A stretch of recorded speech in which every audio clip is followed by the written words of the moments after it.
बहुत और से कर। आप देख रहे हैं प्रतिवाद। दोस्तों, बंगाल के चुनाव में जो कुछ हो रहा है, ममता इतनी बौखलाई है। वो खुद मानती है कि उसको चारों तरफ से घेरा गया है।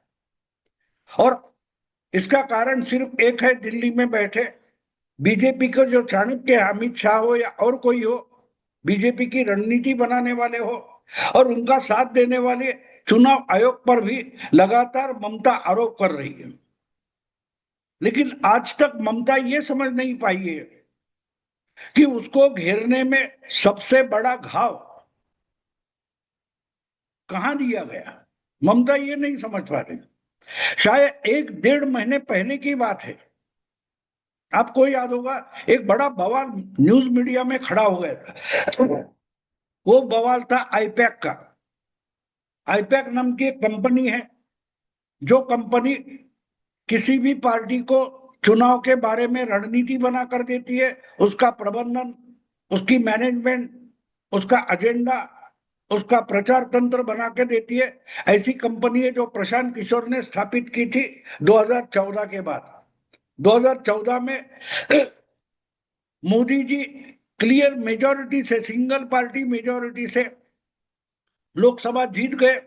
उसके बाद प्रशांत किशोर का नाम जोर शोर से लिया जाता है। क्यों?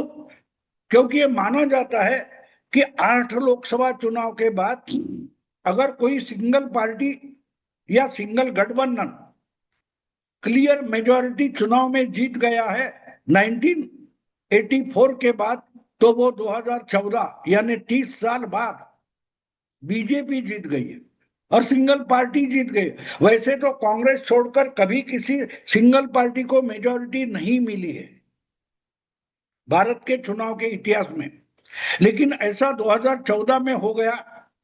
तो इसका जादूगर कौन है? तो वो प्रशांत किशोर है माना गया। लेकिन आगे चलकर बीजेपी और प्रशांत किशोर के रास्ते अलग हो गए। प्रशांत किशोर बीजेपी में कुछ करना चाहते थे, लेकिन बीजेपी की लीडरशिप ने उनको मना कर दिया, तो वो गुस्सा हो गए, वो अलग हो गए। उसके बाद उन्होंने अलग अलग, नीतीश कुमार बिहार के हो, लालू प्रसाद हो, या दिल्ली के केजरीवाल हो, पंजाब के अमरिंदर सिंह हो, यूपी में कांग्रेस हो, आंध्र में जगन मोहन रेड्डी हो, या तमिलनाडु के डीएमके वाले स्टालिन हो, ऐसे अलग अलग नेता और पार्टियों के लिए प्रशांत किशोर ने चुनाव की रणनीति बनाने का कॉन्ट्रैक्ट लिया और किया भी काम, और उनको जिताकर भी दिखाया। अपवाद सिर्फ एक है, उत्तर प्रदेश, राहुल गांधी और कांग्रेस। मुझे याद है कि उसी वक्त मैंने एक ब्लॉग लिखा था कि राहुल गांधी को यूपी में जीता कर दिखाना, ये चैलेंज जो प्रशांत किशोर ने उठाया है, वो उसकी सबसे बड़ी गलती है। वो अपने नाम पर ही काला धब्बा लगाने लगा है। क्योंकि प्रशांत किशोर बड़ा सक्सेसफुल बिजनेसमैन है, पॉलिटिशियन नहीं है, राजनेता नहीं है। तो इसलिए हमने देखा है अलग अलग देश के बड़े बड़े शहरों में कोचिंग सेंटर होते हैं। कोटा में है, दिल्ली में है, मुंबई में है, पुणे में है, कोचिंग सेंटर होते हैं।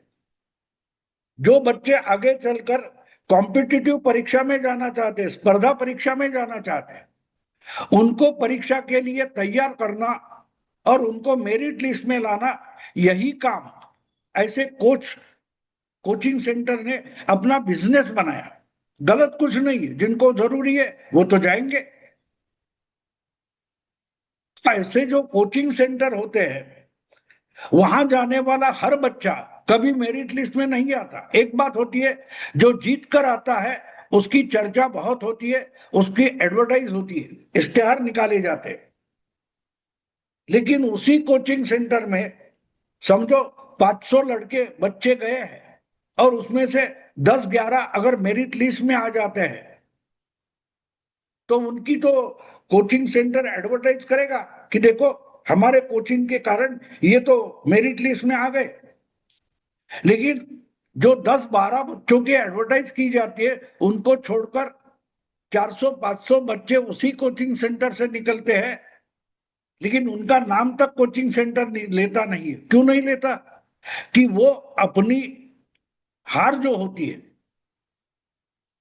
अपना अपयश जो होता है, वो कोचिंग सेंटर झुकाता है इस 4, 10, 12 मेरिट वाले बच्चों के पीछे। बिल्कुल कि प्रशांत किशोर की बात ऐसी ही थी। वो अच्छे प्रबंधनकार जरूर है, लेकिन वो उसको ले लो तो नहीं होगा। और दूसरी बात समझो, कोचिंग सेंटर में जाने वाला बच्चा अगर 85-90% बोर्ड की परीक्षा में लाता है तो ही वो मेरिट में आगे जा सकता है। यानी वो बेसिकली वो मेरिट उसके पास चाहिए, उसके पास वो टैलेंट चाहिए, वो प्रतिभा चाहिए, वो गुणवत्ता चाहिए, वो उतना ज्ञानी होना चाहिए। तो ही कोचिंग सेंटर, जैसे खदान से एक पत्थर निकाला जाता है और जो जवाहिरा होता है वो उसको हीरा बना देता है, उसको पहलू, उसके अलग अलग पहलू निकालता है। तो कोचिंग सेंटर हो या प्रशांत किशोर की आईपैक जैसी कंपनी हो, वो बुद्धू बच्चे को मेरिट में नहीं ला सकते। यही बात थी।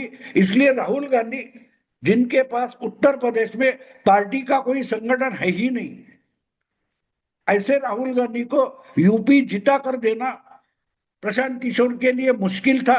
और इसलिए 2017 में एक साथ कांग्रेस को पंजाब और उत्तर प्रदेश में मदद करने वाले, उनका प्रबंधन करने वाले प्रशांत किशोर उत्तर प्रदेश में हार गए और पंजाब में जीत गए। क्योंकि पंजाब में कांग्रेस रेस में थी, तो प्रशांत किशोर या उसकी जो कंपनी है वो चुनाव का प्रबंधन करेगी, इससे चुनाव जीते नहीं जाते। जिसके लिए वो प्रबंधन करेगी, वो पार्टी, वो नेता चुनाव के रेस में होना जरूरी होता है। अगर वो रेस में है ही नहीं तो प्रशांत उसके पास से पैसा लेंगे, फीस लेंगे, लेकिन वो परीक्षा में पास नहीं होगा। और बिल्कुल यही बात है। ममता ने पिछले यानी 2021 के चुनाव में प्रशांत किशोर की हेल्प ली थी, मदद ली थी, और वो जीत भी गई।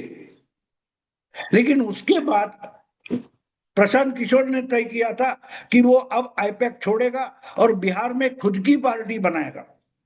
प्रशांत किशोर ने बिहार में जनसुराज नाम की एक अपनी पार्टी बनाई और कम से कम 3 साल से प्रशांत किशोर बिहार में लगा रहा।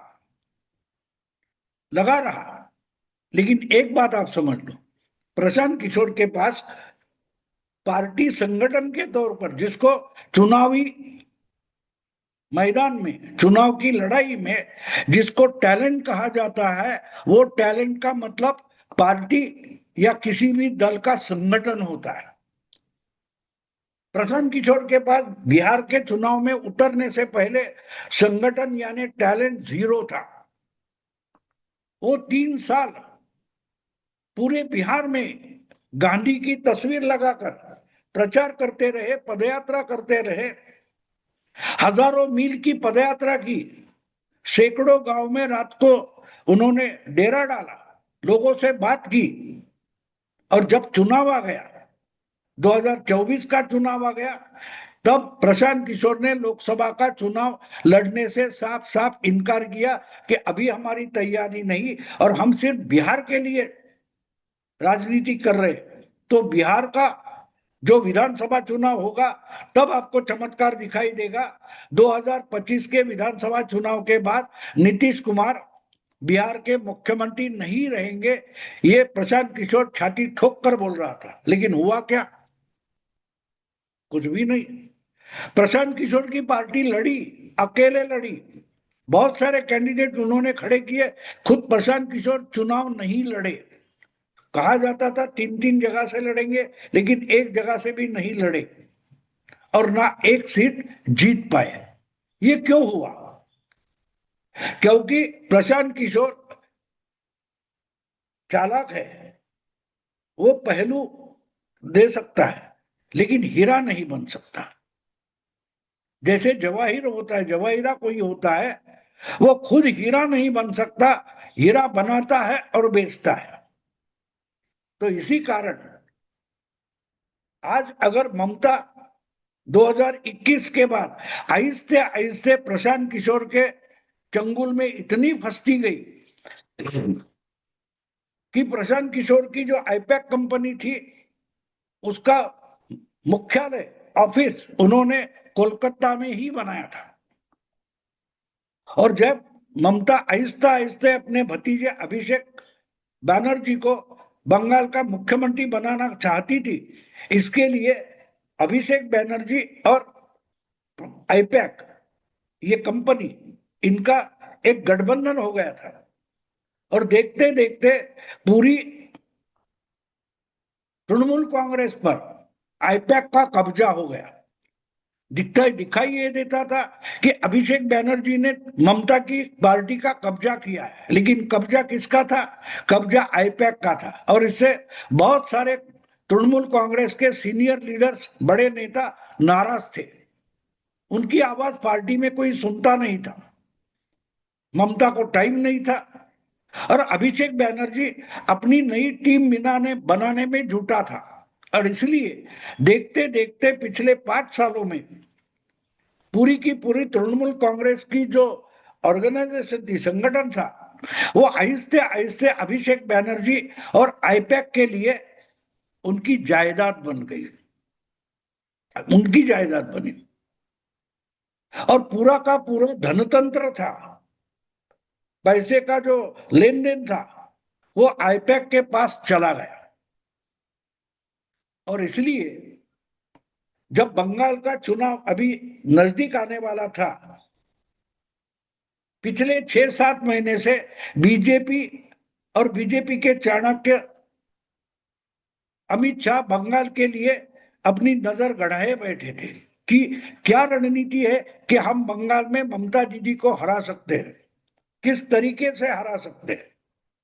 तो उनके समझ में आया, हम पुरानी कहानियां सुनते हैं ना कि कोई बड़ा अकरार विकरार राक्षस होता है, उसको कितना भी मारो वो मरता नहीं है। लेकिन लेकिन उस राक्षस की जान किसी एक पिंजड़े में एक तोता है या पंछी है उसमें बसी है। अगर उस पंछी को कुछ भी हो जाए तो ये जो राक्षस है वो बड़ा कितना भी हो, वो परेशान हो जाता है, घायल हो जाता है, क्योंकि मारा किसको है? तो पंछी को मारा है, तोते को मारा है। तो जिस तृणमूल की हम बात कर रहे हैं और तृणमूल नाम का जो राक्षस है उसकी जान आईपैक नाम के एक तोते में फंसी है। ये समझ आने के बाद बीजेपी ने पिछले 8-10 महीने से एक बात पर ध्यान रखा था कि हमको अगर तृणमूल को घायल करना है, परास्त करना है, तो हमको आईपैक नाम के तोते पर हमला करना पड़ेगा। और जितनी जानकारी मेरे पास है तो पिछले जुलाई महीने से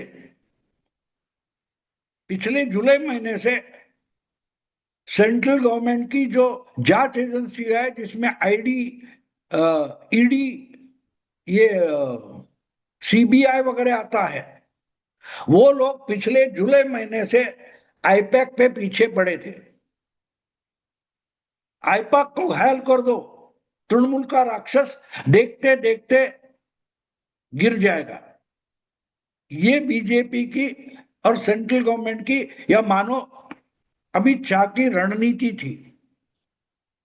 और थोड़ा उकसा दो तो उस जाल में ममता खुद अपने पैरों से आकर फंस जाएगी, ये भी अमित शाह जानते थे। इसलिए कुछ 1.5-2 महीने पहले की बात है, आपको याद होगा, जो केस अभी सुप्रीम कोर्ट में चल रही है,